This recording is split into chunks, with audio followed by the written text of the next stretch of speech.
Olá, meus irmãos e irmãs. Bom dia para quem é de dia, boa tarde para quem é da tarde, boa noite para quem é da noite. A paz e o amor de Jesus estejam sempre presentes.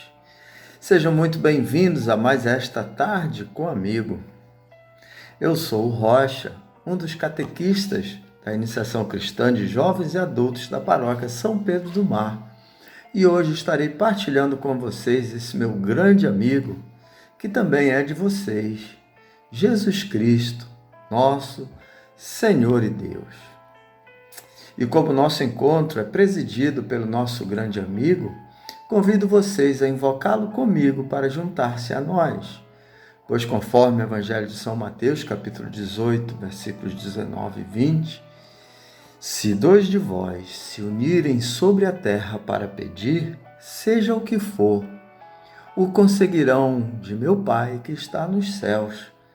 Porque onde 2 ou 3 estão reunidos em meu nome, aí estou eu no meio deles. Portanto, rezemos a oração do Espírito Santo para iniciarmos nosso encontro. Vinde, Espírito Santo, enchei os corações dos vossos fiéis e acendei neles o fogo do vosso amor. Enviai o vosso Espírito e tudo será criado, e renovareis a face da terra. Oremos. Ó Deus, que instruíste os corações dos vossos fiéis com a luz do Espírito Santo, fazei que apreciemos retamente todas as coisas, segundo o mesmo Espírito, e gozemos sempre de sua consolação. Por Cristo, Senhor nosso. Amém. Estamos reunidos em nome de Deus, que é Pai, Filho e Espírito Santo. Amém. Então, gente, hoje o assunto que estarei partilhando com vocês diz respeito a todas essas coisas que inesperadamente se instalaram em nossas vidas com o aparecimento do coronavírus. Estávamos caminhando tão tranquilos, trabalhando, estudando, vivendo nossas vidinhas sem grandes problemas.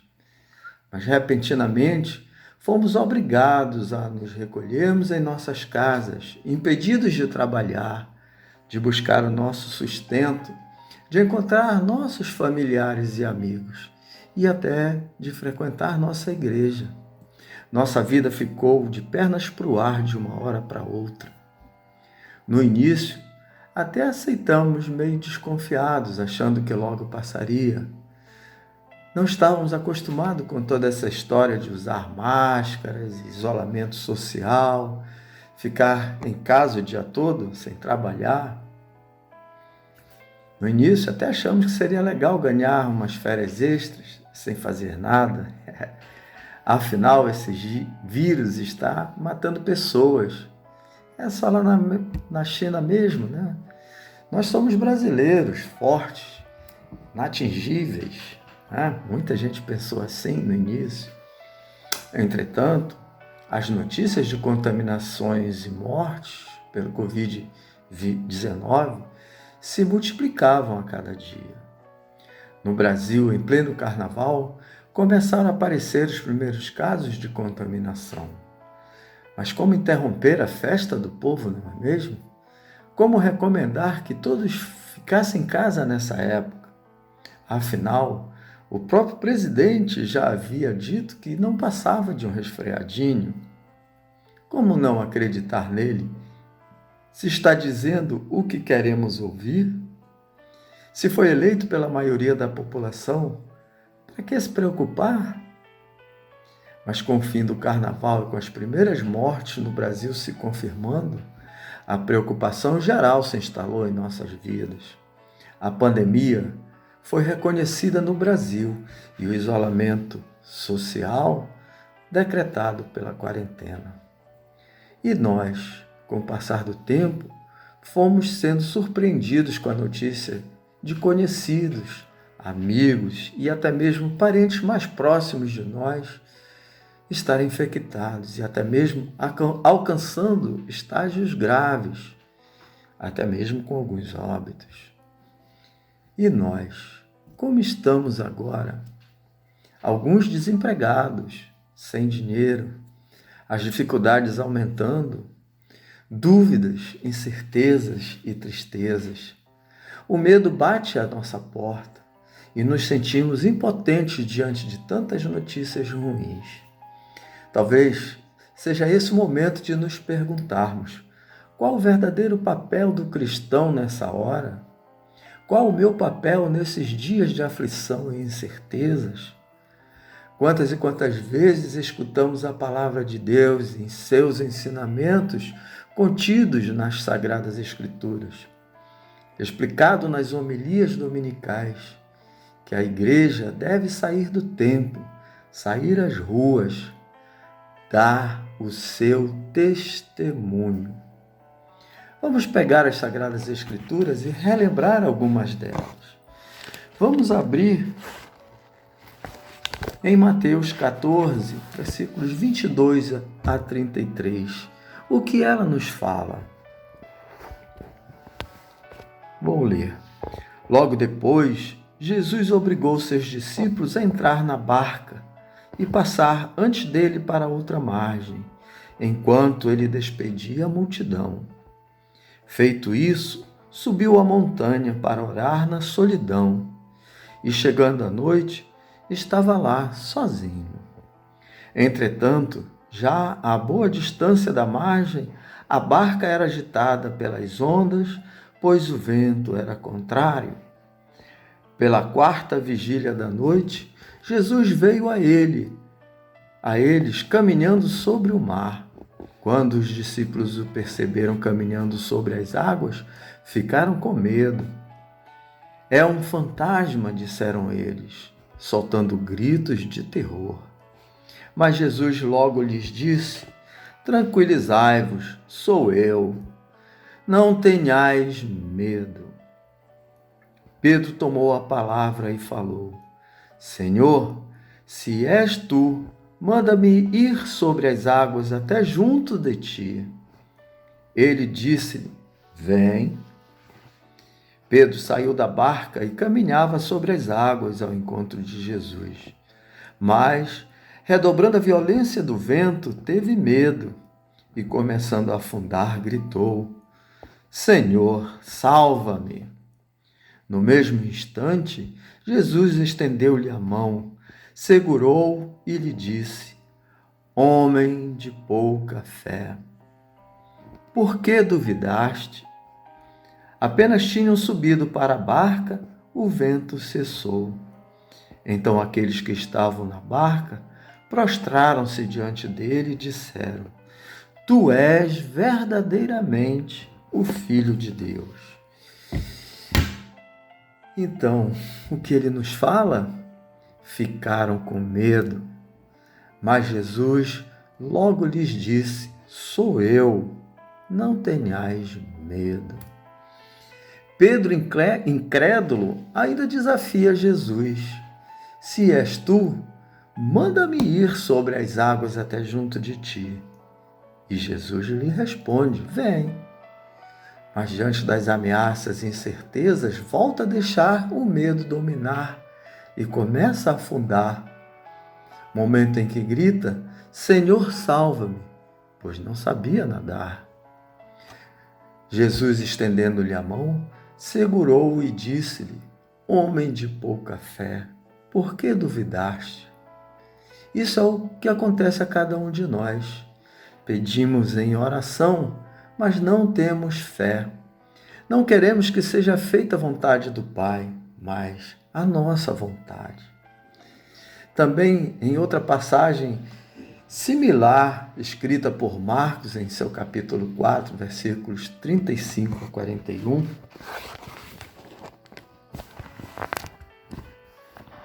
vemos que Jesus acalma a tempestade. À tarde daquele dia, disse-lhes: Passemos para o outro lado. Deixando o povo, levaram-no consigo na barca, assim como ele estava. Outras embarcações o escoltavam.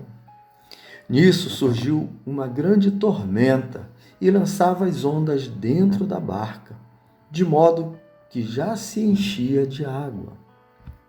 Jesus achava-se na popa, dormindo sobre um travesseiro. Eles acordaram-no e disseram-lhe: Mestre, não te importas que pereçamos?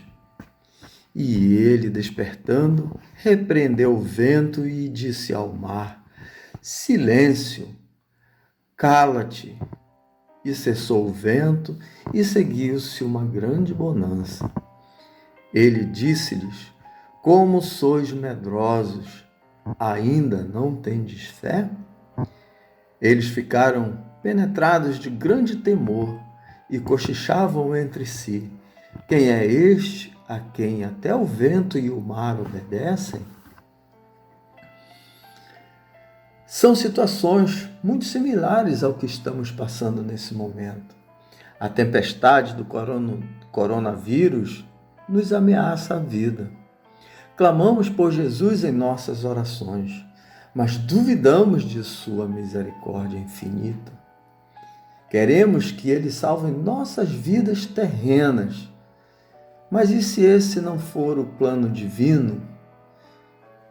Temos certeza que está mais preocupado em preservar-nos a morada eterna, a nossa vida eterna. E com isso, nossa fé encontra-se vacilante.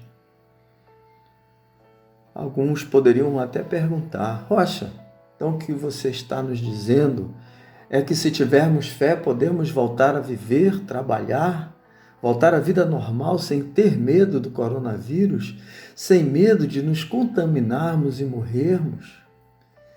Como disse Jesus a seus discípulos lá em Lucas 24, versículo 25, como sois lentos de coração para compreender os ensinamentos dos profetas. Quando Jesus nos fala de aumentarmos nossa fé, significa que pela fé que professamos, tudo podemos conseguir. Contudo, nem tudo nos convém. O tripé de nossa religião católica é fé, esperança e caridade. Ressaltamos que a esperança não seja uma simples espera, mas a fé que nos faz termos esperança nas promessas de Jesus de uma vida eterna após a morte, que é muito mais importante do que essa nossa vida passageira. Ao fazermos a oração que Ele nos ensinou, encontramos: seja feita a vossa vontade. Incluímos em nossa fé que estamos pedindo para que o coronavírus seja eliminado, mas não podemos esquecer de também pedir que seja feita a vontade de Deus e não a nossa. Se Jesus não tivesse reconhecido o plano divino na hora em que pediu: afasta de mim esse cálice, não teria como Deus, ou por outra, como Deus ele sabia qual era o plano divino do Pai, ele completou: mas não seja feita a minha vontade, mas a sua. Portanto, queridos irmãos e irmãs, tenhamos fé. Peçamos a Deus que aumente a nossa fé e, se possível, que afaste de nós as maldades, as doenças e principalmente essa pandemia. Mas não sabemos o que pedimos. Portanto, perdoa-nos também e faça não a nossa, mas a sua vontade. Afaste de nós toda tristeza, toda ansiedade, tudo que nos afasta de Ti, Senhor.